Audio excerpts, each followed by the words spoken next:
Well, welcome everybody.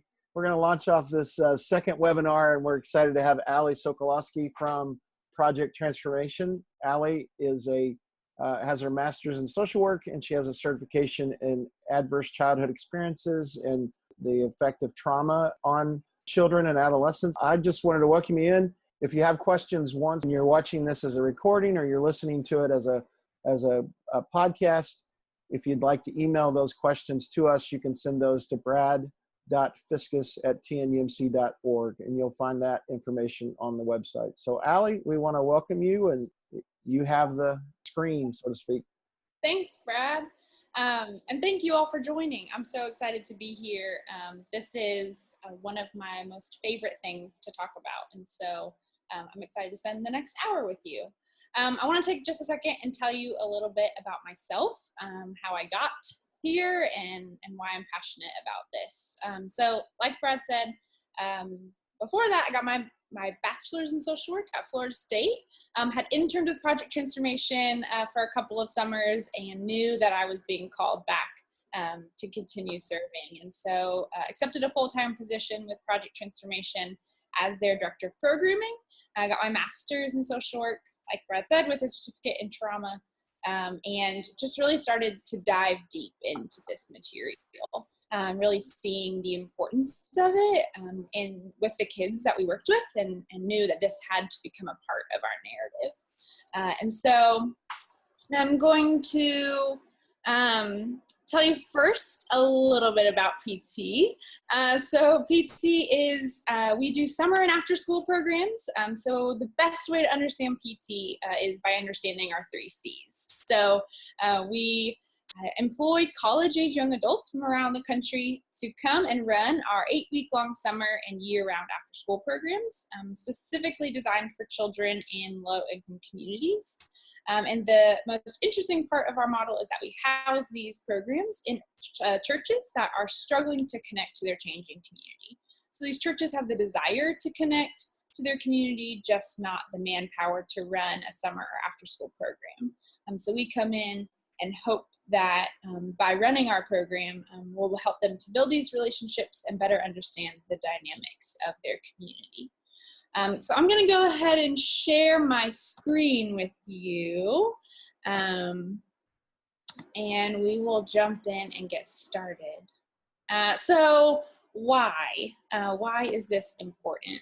I realized in college that I had a personal connection with trauma, and felt the implications and the ramifications of it on myself, and began to try to understand what I had experienced and how it was affecting me so much later in my life.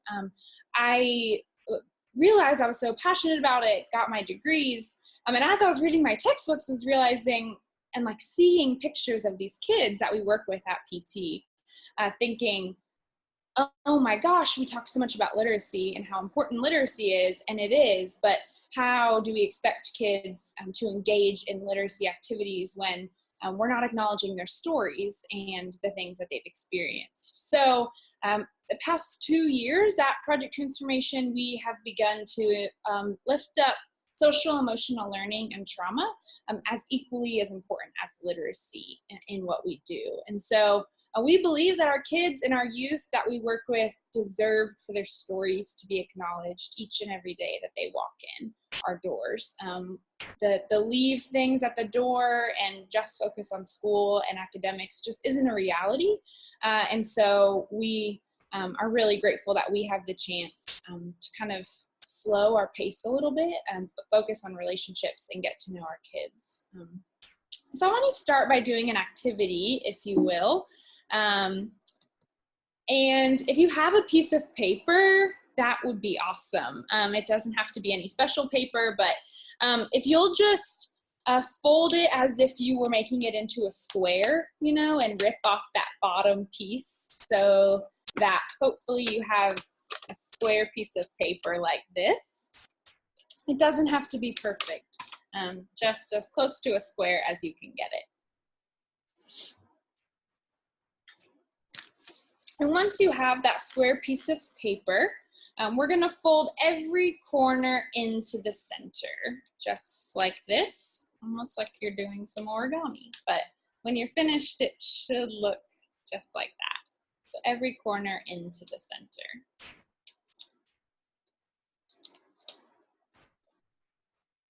Once you have that fold done, I want you to open it up, and in the middle, so where all the flaps cover, I want you to write something that has happened to you or something you've experienced that when you think back to it still feels emotional, still brings up some deep feelings, something that has happened to you recently, a long time ago, and write that in the center for me.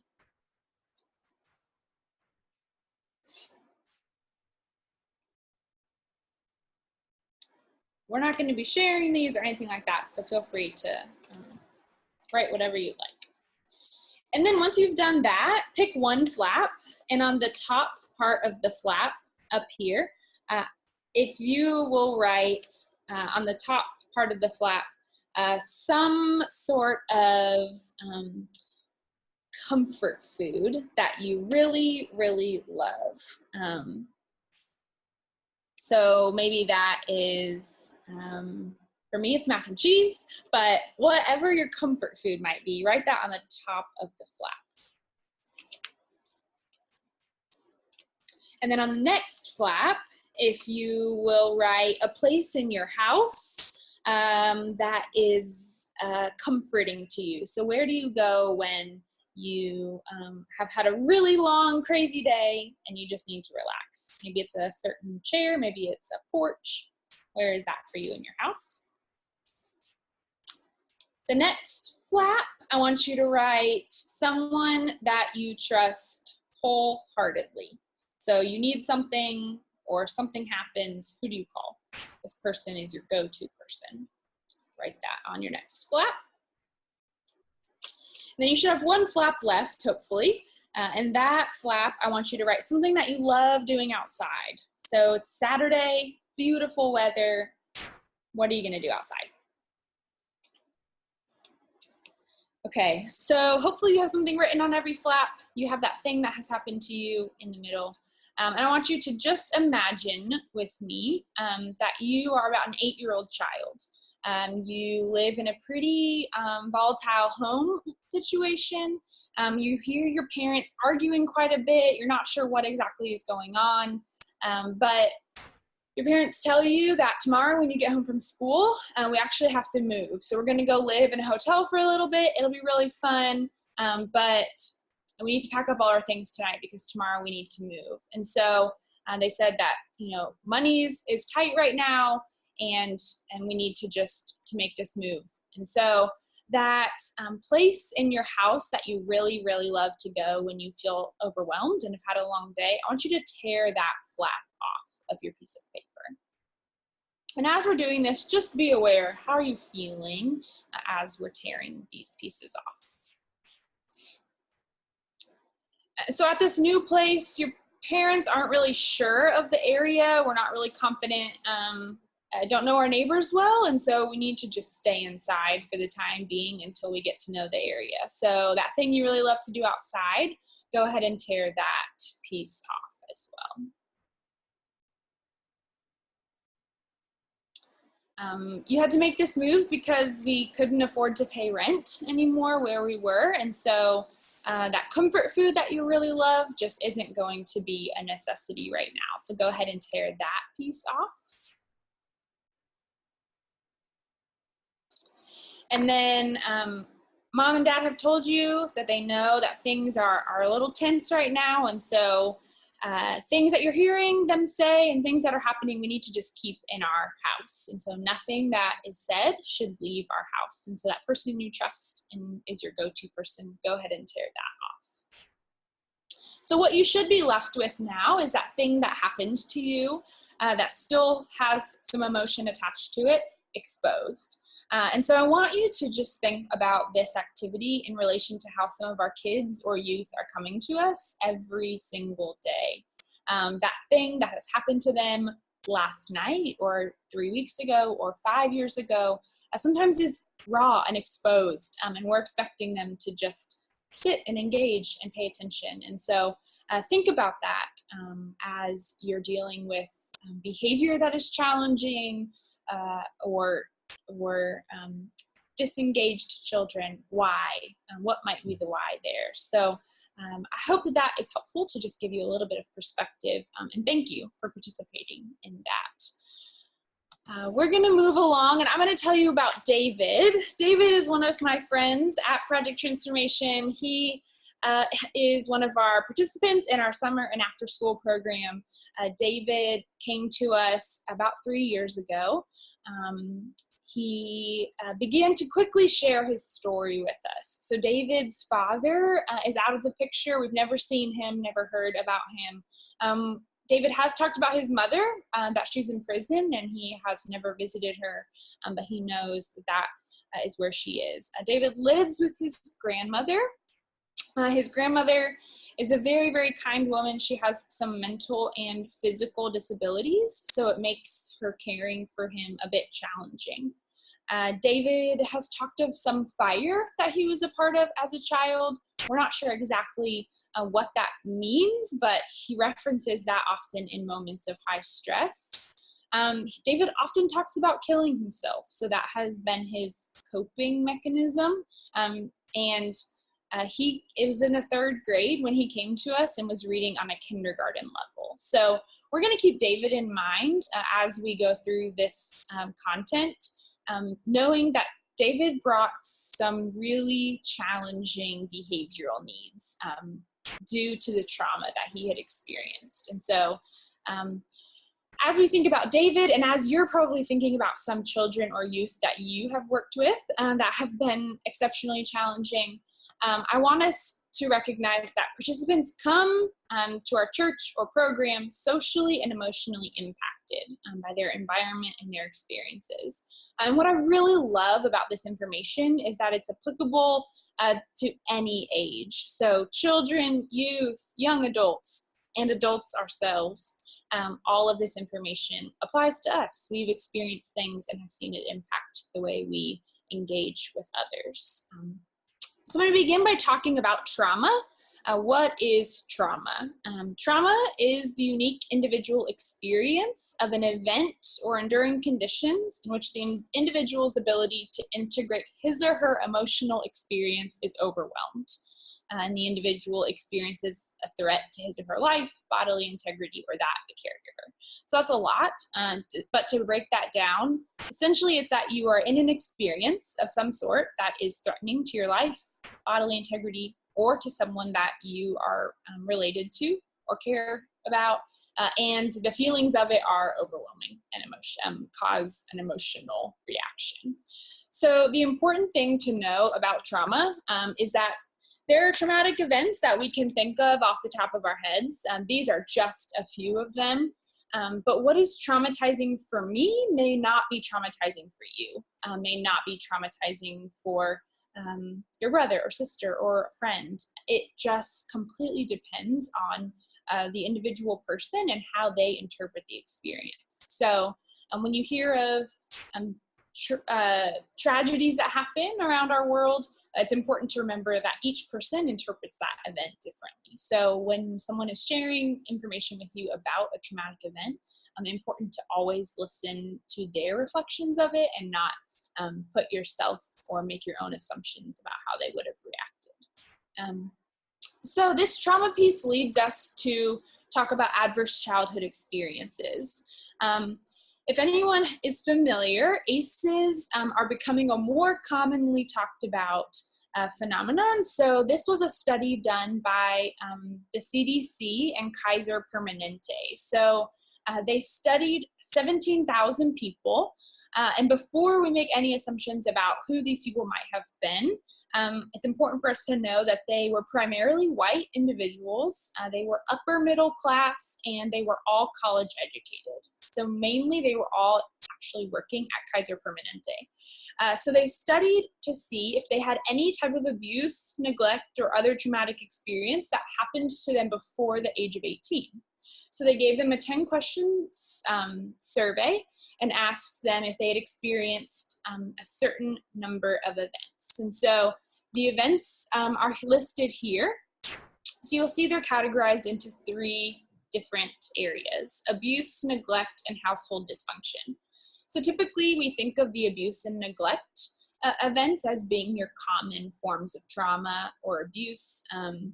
But it's interesting to think about these household dysfunction components also as being traumatizing. So a divorce, an incarcerated relative, mental illness in a family, and they have actually just added 3 more to this list. So bullying has just been added, systemic racism has been added, and poverty. So as you think about trauma, before the age of 18, if a child has experienced any of these things, they're more likely to have negative life outcomes. So from this study, they were able to see how common ACEs were among these 17,000 people. So you can see here, they found that 64% of people had 1 or more ACE, 22% had 3 or more. So this is, again, those traumatic events before the age of 18. 17 states up until this point have conducted studies of their own around ACEs among adults and children, tracking how many ACEs they have and correlating it to negative life outcomes. So in Tennessee specifically, 52% of the people surveyed had 1 or more ACE. 21% had 3 or more. And the most common in Tennessee were emotional abuse, substance abuse in a household, and parental separation or divorce. So I've been talking about these negative life outcomes as a result of ACEs. And so this shows you that if a child or young adult has, typically we're looking at 3 or more ACEs, they're more likely to move up this ladder. So disrupted neurodevelopment to social, emotional, cognitive impairment, eventually to early death because of the engagement in these risk-taking behaviors. So these major findings were that as the number of ACEs increased, so did the risk for these things. So you'll see it varies from financial stress to depression, suicide attempts, poor academic achievement. Again, this is not an exhaustive list by any means, but shows you that those who had higher numbers of ACEs, again, engaged in those risk-taking behaviors primarily to reduce stress. So we're going to get into a little bit of how your brain responds to trauma and stress, and we'll talk a little bit more about that then. So how do we respond to this information? If we know that children or youth that we're working with possibly have ACEs, have experienced trauma of some sort, we could also, if we had time, get into stress, toxic, intolerable stress. What do we do with all of this? How do we best serve the children and youth that we're engaging with? So as an organization, we've done a lot of research on this and have asked the same question: what do we do?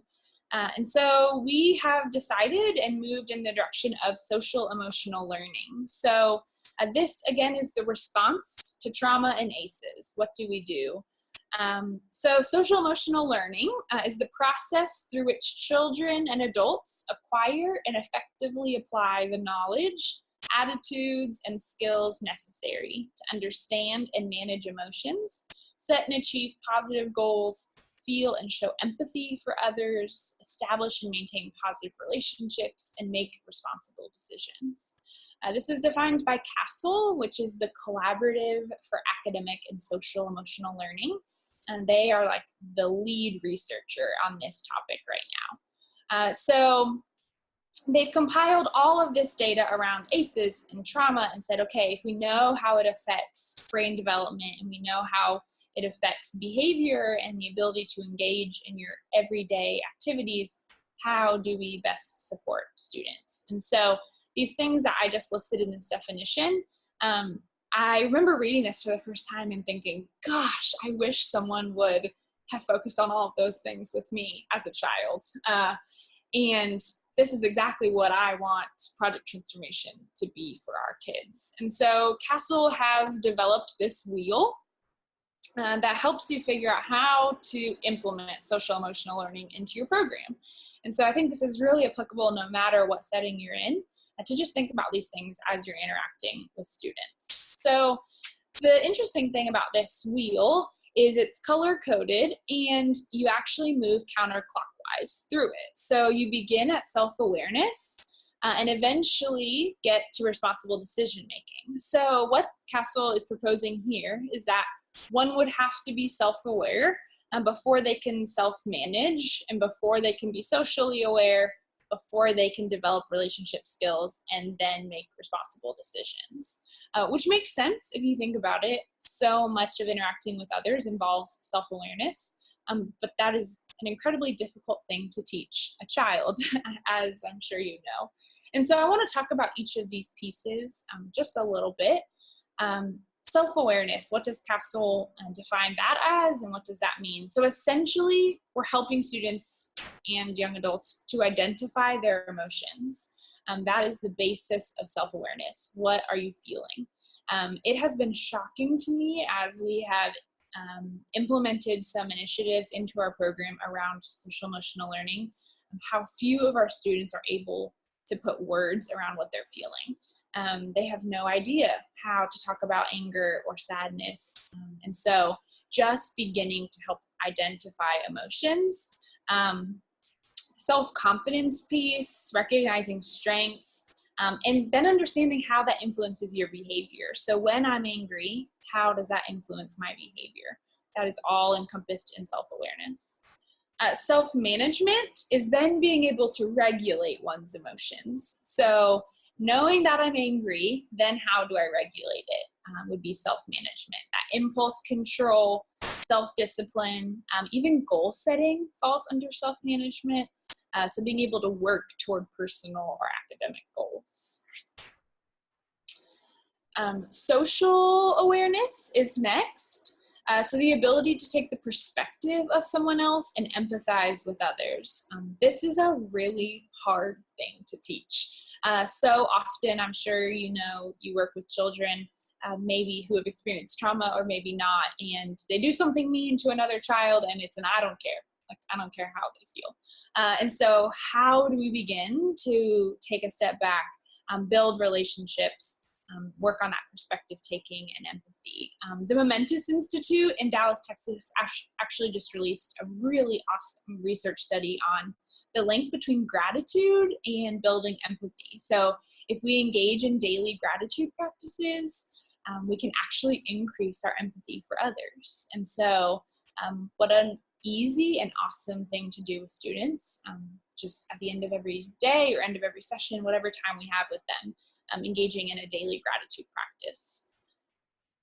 Relationship skills comes next. So the ability to establish and maintain healthy and rewarding relationships with diverse individuals and groups. So communication falls under this one, social engagement, teamwork. So all of those specific activities we do around teamwork, but just the ability to be able to communicate clearly, listen well, cooperate with others, and negotiate conflict constructively. So again, one of those challenging pieces of working with young adults.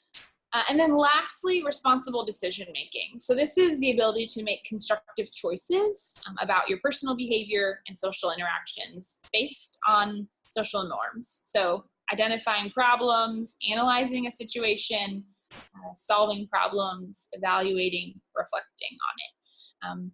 So again, that wheel goes counterclockwise. First, we have to focus on self-awareness. And so I would say over the 2 years that we've been implementing SEL in our programs, we're probably just maybe to social awareness. So it's a really long process, but the earlier we can begin with our students, the better. So Castle, the Collaborative for Academic and Social Emotional Learning, has studied the impact of integrating social emotional learning into programs, and has found that there's an 11 percentile point gain in academics for students who have social emotional learning interventions in their school. The American Enterprise Institute has found that integrating SEL has reduced poverty and increased economic mobility. And the American Journal of Public Health found a statistically significant association between SEL skills and positive life outcomes. So when we were talking about trauma, we talked about that negative life outcomes correlation. And SEL has been found to have a positive life outcomes correlation. So less likely to be in government housing, to be applying for government services, less likely to have depression or other mental illness. So really, really fascinating. But in order to really understand SEL and to engage our students in it well, we and our students have to understand how our brain works. So we have to have a working knowledge of the brain ourselves and our kids in order to empower them to really understand what's happening. And so I am no scientist, but I have spent a long time learning about the brain over the past 2 years, and it is fascinating. But I'm going to give you my condensed version. And so if you know anyone who could do this better, let me know. But this is just one of the simplest diagrams I've found of the brain, and really just encompasses the parts that I want to talk about today. So this is your limbic system. Your limbic system is most frequently linked to your emotions. So this part of your brain develops first. It's in charge of your fight, flight, or freeze response. So that's incredibly helpful in emergencies. You need that. But if you look at the prefrontal cortex part, that regulates your behavior, social cues, controls impulses. It's also in charge of the executive functioning part of your brain. So that self-control piece. So that's a really important part. The hippocampus, which is a really fun word to teach your little kids, that is really helpful when you're learning new information and remembering information. Generates new neurons. So thinking about learning and remembering information, that all happens in your hippocampus. And then your amygdala, which is that bean-shaped part right there, that's the gatekeeper to the hippocampus. So this is where your really strong emotions are produced. But it also allows or doesn't allow those neurons to pass through to the hippocampus. And so this is where you see students and children who aren't able to learn from someone that they don't like, because those really strong emotions are being produced and they can't learn or remember any new information. So it's really fascinating to think about. We think about that a lot with our young adults who are running our programs. If our kids don't like them, we're probably not going to get very far. So that amygdala is a really important piece. So how do we teach our kids or our young adults about the brain, knowing that it can be a complex issue? So we teach it in terms of this upstairs and downstairs brain. So your upstairs brain is your logical brain. This part is under construction during your entire childhood and adolescence. So if you think about decision making, body control, all of that happens in your upstairs brain. So when we're asking our students to make a good decision, sometimes we don't see what we're looking for, and that's because it's under construction. The downstairs brain is your emotional brain. So this is your fight, flight, or freeze, controls your bodily functions that we don't even think about, breathing, all of that. It's important that our upstairs and downstairs brain are constantly talking to one another, are constantly connected. So I'm going to, Brad, I'm trying to figure out how to, oh, there we go. I'm going to show you how, can y'all see me again? Yes, okay. I'm going to show you how we teach our kids about the brain. It's a really simple model. So we actually use our hand just like this. We teach them, this is their prefrontal cortex, this part right here. This part is the hippocampus. So it's that long, skinny part. And then your amygdala is like the end of your thumb. So we teach our kids what each part does, show them this hand model. And that ideally, your logical brain, so this upstairs part of your brain, is always over your emotional brain. So when we get really, really, really angry, that is when what we say is we flip our lid, and your emotional brain is exposed, and then you say things you don't mean and you do things you don't mean. So we have to figure out how to put our lid back on our brain. And so what has been awesome is that as we've taught our kids this, we've realized, oh, they have to be able to name what's happening to tame what's happening. And so name it to tame it has become our mantra. We use this like hand symbol in our programs. So if our kids are feeling angry, know they're getting angry, they go like this, and we know they're about to flip their lid. And so what do we need to do? What interventions do we need to provide them in order to stay safe? And that's the important thing, I think, to recognize, is that sometimes flipping our lid is the safest thing to do. In an emergency situation, you're gonna flip your lid because that's where your fight, flight, or freeze mode comes from, and we have to do that. But as our upstairs brain is developing, sometimes we flip our lid when we don't need to. And so helping our students to best understand that. I'm gonna share my screen again. Okay, so here's the flipping your lid mentality. You can also teach the brain model by drawing a house. So there's like tons of resources on different characters that live in the house, who lives upstairs and who lives downstairs. We always want that staircase to be present. So just depending on the kids or the youth, which one they'll connect with better, both are really awesome. So I want to talk next about cortisol. Most of you have probably heard of cortisol. It's not a good thing. Cortisol is a very, very strong hormone that's produced in our brain. It's produced when you get that adrenaline rush. So when your body feels weird and your heart's racing, typically at that point, your body and your brain's producing cortisol. This dissolves those new and existing neurons that are being formed in your hippocampus, which means that the best way for me to think about it is like when you're driving and you're talking to someone in your car and you almost get in a car accident and you like completely forget what you were talking about right before it happened.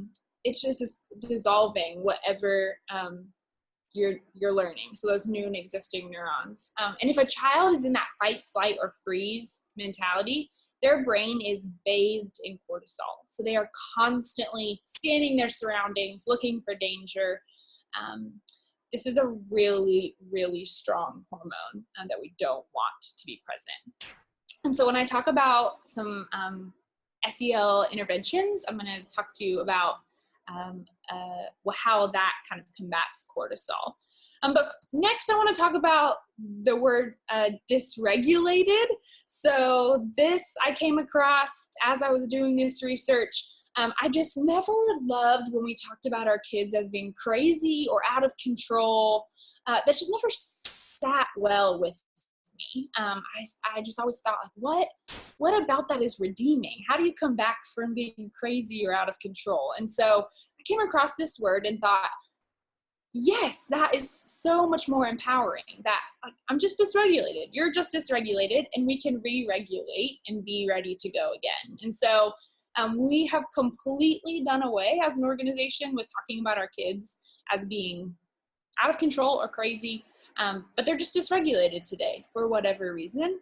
And so this has been really helpful for us to think about behavior in that context, but also as our brains being this emotional thermostat. So hopefully if our brain is functioning in a way that is healthy and we're not in that fight, flight, or freeze mode, it's able to regulate. So when I start to feel angry, it'll go back down, and vice versa. But I would encourage you to think about this language with the students and youth that you're working with. But when we think about dysregulation, typically we think about dysregulated students acting out. So these are your students that become violent. They're anxious, unable to settle down physically. They're constantly moving around. They lose patience. They become aggressive. They throw things. They say things that are mean. They're very, very hard to manage. But I think it's important that we also talk about those students who act in when they're dysregulated. And sometimes we don't think of them as being dysregulated. These students will also lose physical control, but in a way where it's like they become 3 times their weight if you're trying to move them. They resist all interaction. So sometimes you'll see them like pull their hoodie over their head and like hide their face. Their attention is typically inwards. They're not focused on the students around them, but they'll become very critical on themselves and very harsh on themselves. They're emotionally unresponsive, so they're typically not the ones that are screaming and making a big scene, but they're just very introspective. They lack energy, but they're also very anxious. One of the best things that I have taken away about dysregulation is that dysregulated adults can and will never produce regulated children. Anyone who's a parent, I'm not, but I can only imagine that this is very true.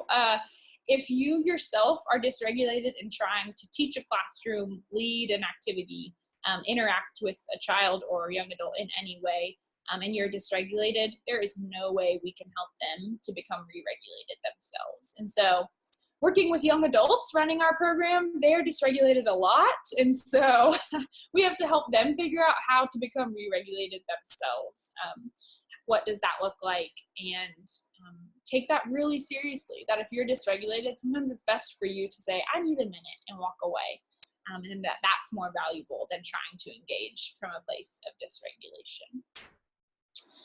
The good news here is neuroplasticity. So this is a lot of heavy information that can seem daunting and negative, but the best part of all of this is that we have the ability to change our brains now, and we can do it intentionally. So yes, it is better to begin from a young age. The earlier that we can intervene, the better. But at any point, we can begin to change our brains. So if we can understand what's happening, how to tame it, we have the ability to change the story. So I'm going to stop sharing again, and I want to show you some things that we use in our programs, and maybe it will be helpful for you and the students that you work with. So a lot of the things I use are gauged toward the younger crowd because I'm mainly working with elementary age students, but a lot of them can be modified for older age students. And if you have any questions or want to talk later, I would love that. But when students come into our program at the beginning of every day, they put their clip. Everyone has a clip. Like if you've seen in classrooms where teachers like move kids' clips from green to yellow to red when they misbehave, we do that, but with feelings. And so we have silly, excited, sad, happy, angry, and afraid. So kids will move their clips to how they're feeling. And this, again, helps with that social awareness. So self-awareness. So beginning to recognize their emotions, how they're feeling. And it also is super helpful for us as educators to kind of know what we're working with that day. So are all of our kids feeling silly, or are they all feeling angry? That's really, really helpful as we begin whatever we have prepared. We use, this is our frog. So this is filled with sand, so it's really heavy. And it actually is like lavender scented, but our students like put it around their neck like this. And so it's just like a little buddy, but the weight of it really helps your students who are just like naturally anxious. And so this is a really great strategy, and kids love getting to pass that around. We have cool down areas at every site. So you'll hear these called different things at different schools and different organizations. We call them cool down areas. They're called peace corners, all different things. But this is an area where our kids can go and just take a break. So if they are recognizing they're about to flip their lid, they probably just need to take a break. And so they can go over there. We have timers. They can set it for 2 or 3 minutes. And then we have different like manipulatives in a box. So these are just like little fidget toys that we use. I also love them just like at work now. In meetings, just being able to like fidget with things really helps your brain to work differently. We have this one, which is one of my favorites. It's just a marble in like a little mesh bag, and you just like move it back and forth, and it is really awesome. And then this one that you can like twist and do all sorts of cool things with. So we introduced these different tools. We call them tools and not toys. We introduce them strategically in meetings that we have with our kids every day. And if we see them not being used properly, we take them away, but we implement one at a time. And so they get used to them and know what's available for them to use. But you would be surprised how many kids really love this area. Just a chance to take a break and then come right back. So it should be self-guided. They shouldn't need a young adult, or they shouldn't need an adult or any person to like be with them in that area, but just be able to do that themselves. And then this is one of our favorites. It's a glitter ball. So we explain this to them like it's their brain. So when you get really angry or really sad and you shake it up, that's kind of what your brain is like. It feels like the glitter is all over the place. And then we take deep breaths and we watch the glitter settle. And so we call this settling our glitter. So if our kids are really dysregulated, we just say to them, do you need to settle your glitter? Has also become a thing around our office. We'll ask each other, do you need to settle your glitter? So it can be really helpful in many different contexts. And then our most famous method right now is our Hoberman sphere. So this is used for breathing exercises. So our kids are actually at the point now of being able to lead one another in using the Hoberman sphere. So they typically sit in a circle, and one child has the Hoberman sphere, and you simply just make it big and make it small, and you take deep breaths as it's getting bigger and smaller. So they really love this because it looks fun and is fun to watch, but these are super easy to buy and really an accessible way to get kids to engage in these practices. There's also a ton of apps for your phone. So there's a Settle Your Glitter app actually, which has like a glitter ball on the app and you shake it and all of that. Smiling Minds is a great one. If kids have headphones, it'll lead them through a whole meditation practice. There are so many different strategies. Headspace is also a great app. They have that for adults as well. I would recommend if you're teaching children or young adults how to engage in mindfulness practices, try starting one of your own. It's best to teach others when you have been bought in yourself. So I want to go back to, let's see, I'm going to share my screen again. I want to talk about David again.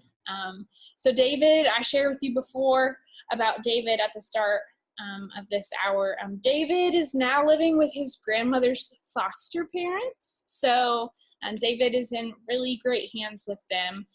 He's still in our program. He's teaching other kids mindfulness practices every day at a site. He's actually on a football team this year. He just started middle school and is playing football. He's increased his reading level by 3 levels since being with us. And he actually was placed in special ed when he first started middle school this year. And his caregivers just called me a couple weeks ago to tell me that the school asked if they could take him out of special ed classes because he had straight A's at school right now. And so David is just one example of the ways that mindfulness and SEL can really be effective with our students. But I think my learning with David and our students is that this takes a lot of time. And so typically we look for those immediate results. And that does not happen with this. This requires relationships to be present, for them to be the foundation. And so often when you talk with teachers or educators or schools, they'll tell you like, we don't have the time for this. We think it's awesome, but we don't have the time. We have to focus on testing and the curriculum. And I think the benefit of where we serve is that that's not our restriction. And so if we have something planned for the day or the night and it doesn't happen because we talk about how to manage our anger better, what a gift that is. And so I would encourage you to just think about your context and how we could use that time to benefit our students. I just want to leave you with this quote. I think it is such a great wrap up with this material.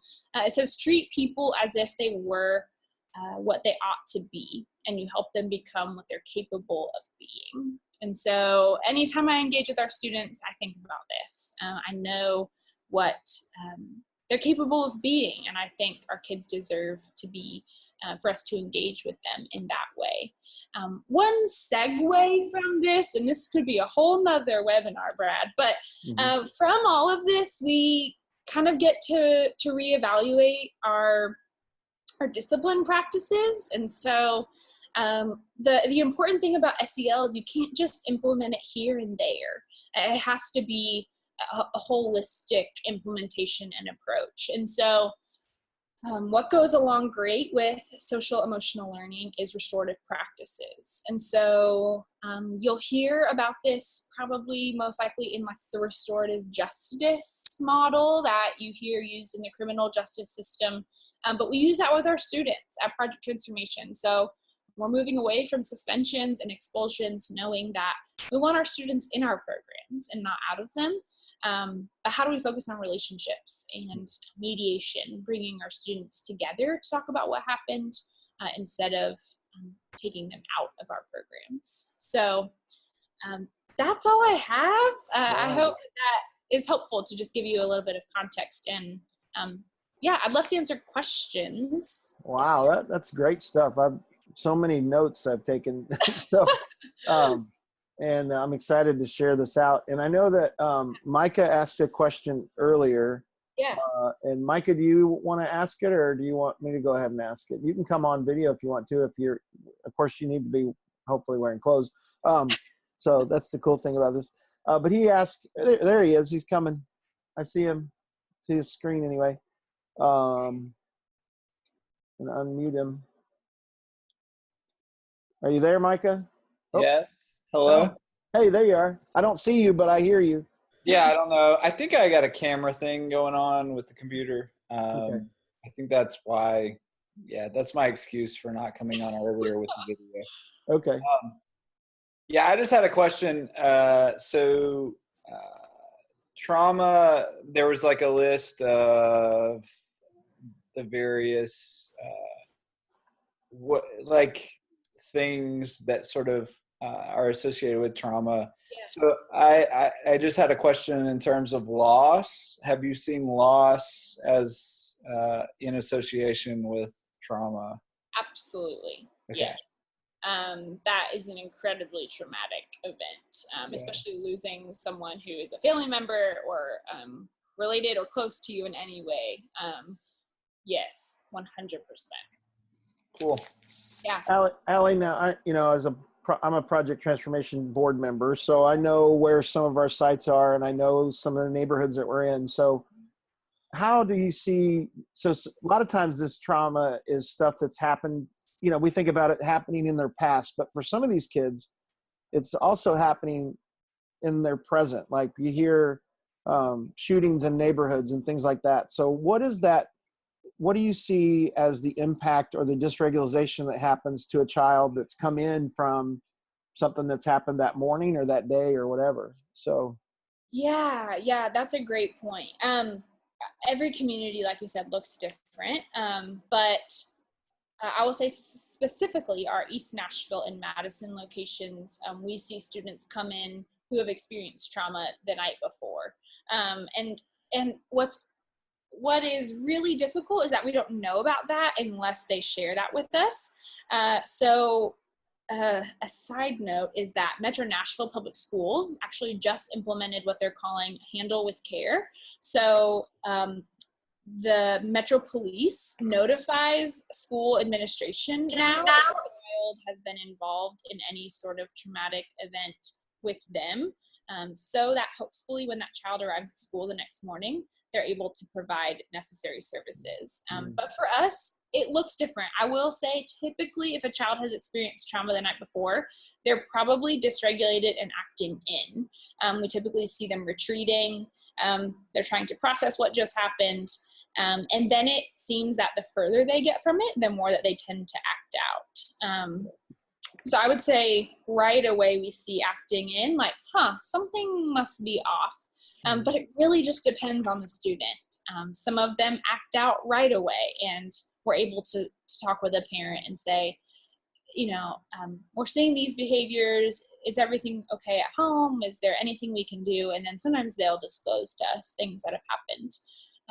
But so again, it's back to those relationships. That is what's crucial when understanding what's going on and how to best intervene. So we as an organization, again, aren't able to provide like counseling or necessary services. And so we constantly are referring out.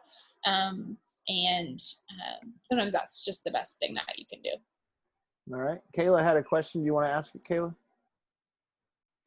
Sure. I was just wondering, I don't even remember what slide we were on when I was thinking about this, but do you know if there's been any research on the efficacy of SEL methods for students on the autism spectrum? I don't know that. That's not a significant population of ours at Project Transformation, but I can imagine that there's probably some research out there about that. I would venture to say it probably has been helpful in some ways, but there's probably some different ways to go about that. But yeah, that's a great question. You talked about the study that the company did. Yeah. And it was mainly focused on their demographic that was actually in their. Are there new studies coming out? You're saying, I know you guys are doing a lot of that with the number of kids that you have in the program, and even your young adults. Like, because I know that you guys, the thing about Project Transformation is you're working with children and youth that are in these settings, but you've also got a team of young adults that may have that same experience. And so, so two questions there. Okay. Studies focused on a more diverse group or demographic, is that happening?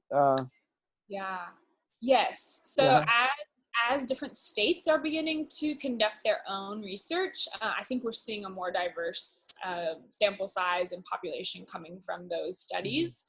And I think it's interesting.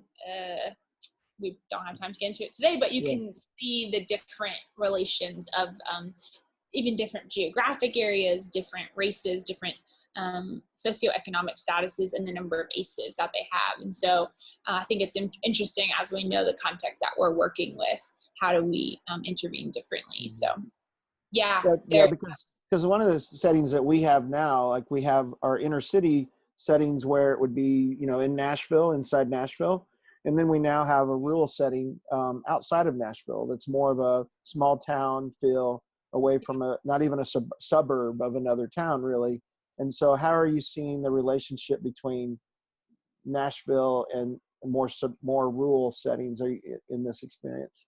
I think we are just seeing different types of trauma. So in our more urban, we're seeing more violence-related trauma. So shootings, domestic violence is a big one. So witnessing that in a home.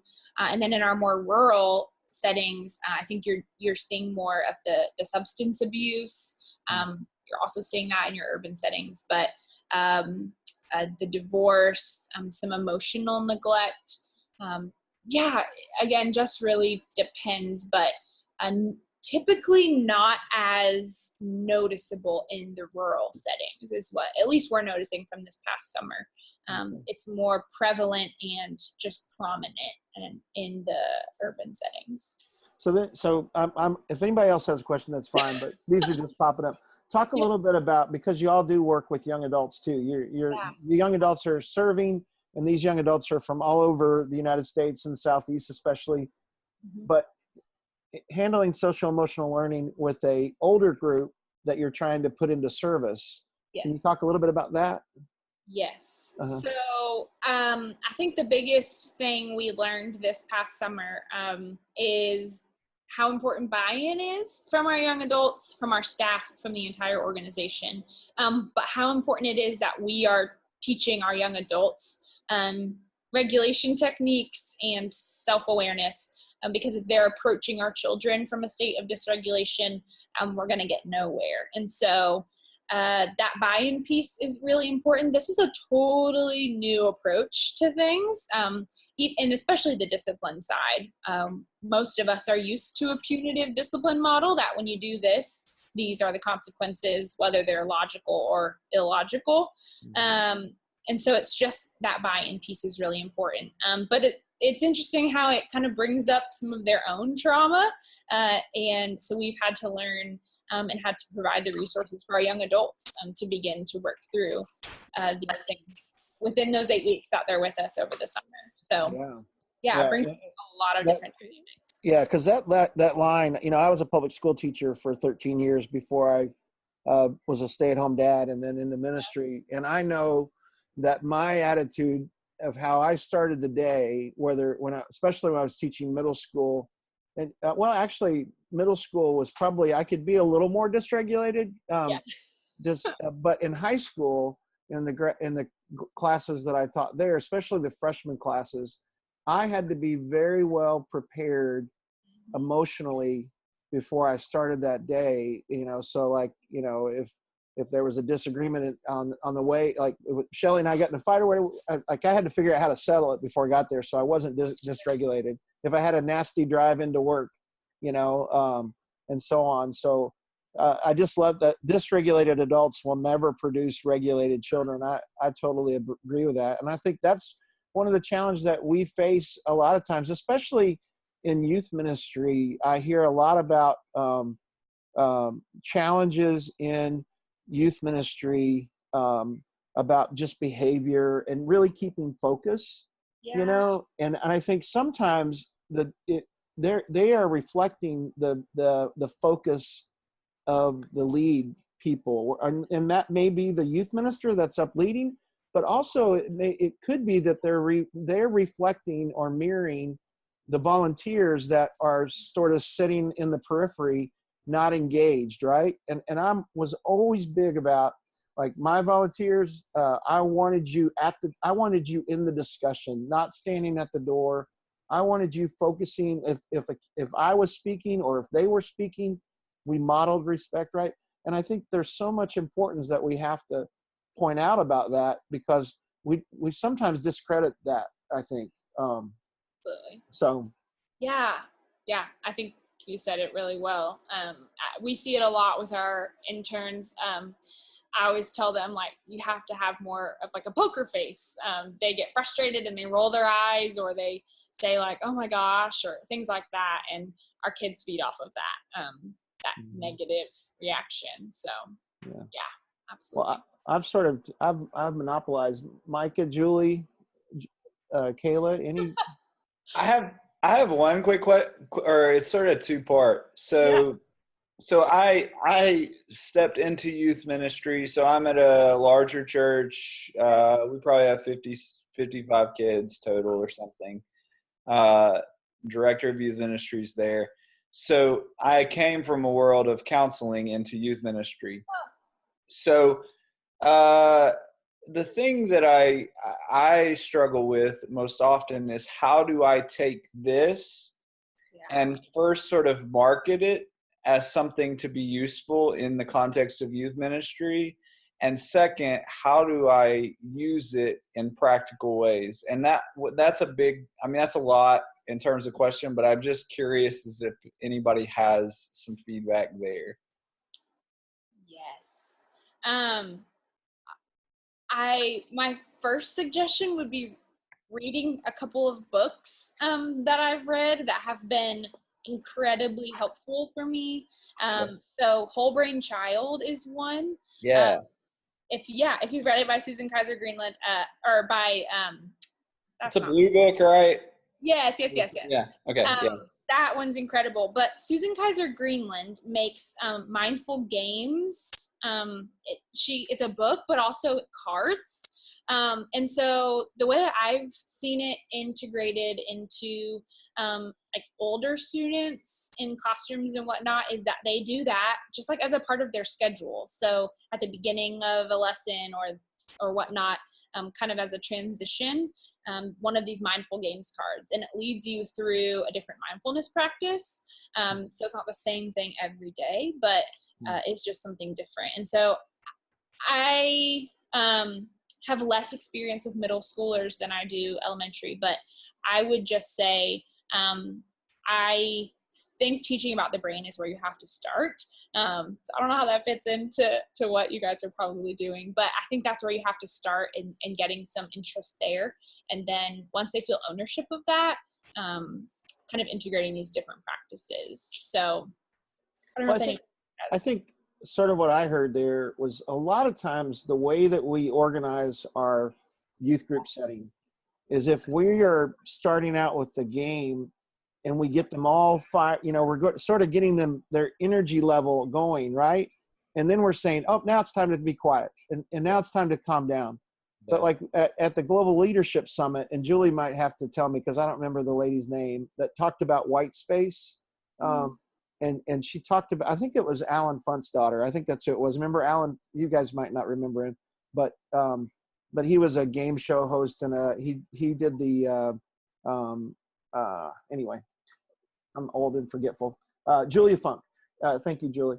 And she talked about, as adults even, we need to create white space where it's just, and it's mindfulness practices, where we pause and allow ourselves to be prepared and breathe in and then breathe out. And so it's like, maybe part of that, Micah, is introducing a new practice to youth ministry to where if you do start out with games, that there is a pause down, like there is a mindfulness time to where, and it's not done with music, but it might be done with cards, or it might be done with some kind of a practice, like even with the Hoberman ball or, sphere, I don't know, something like that. But something to settle their brain down. Because I know when I was teaching, especially middle schoolers, I had to take moments of pause for them to just slow down and get caught up to where I was in the process of whatever we were going to do next, And if we can, go ahead. No, that's a great point. It just made me think we do brain breaks after recess and before any like educational activity. You just can't expect students to go from a really high energy time to a more focused time without giving them space to redirect. So brain break, mindful moments. Yeah, we see that a lot. Mm-hmm.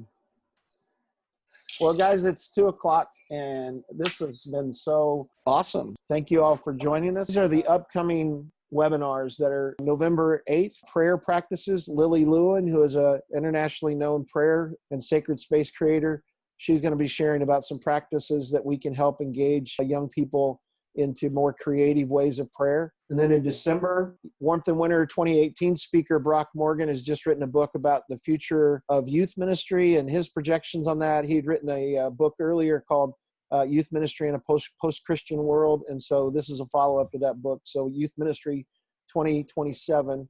And then in December 20th, again, Dr. Meekins will be back with us to talk about many ages in one setting. And as I said, we're going to be looking at setting up these webinars for 2018. And so if there's a topic like we just talked about that you would be interested in, please make sure that you send me a message and we'll try to get that set up.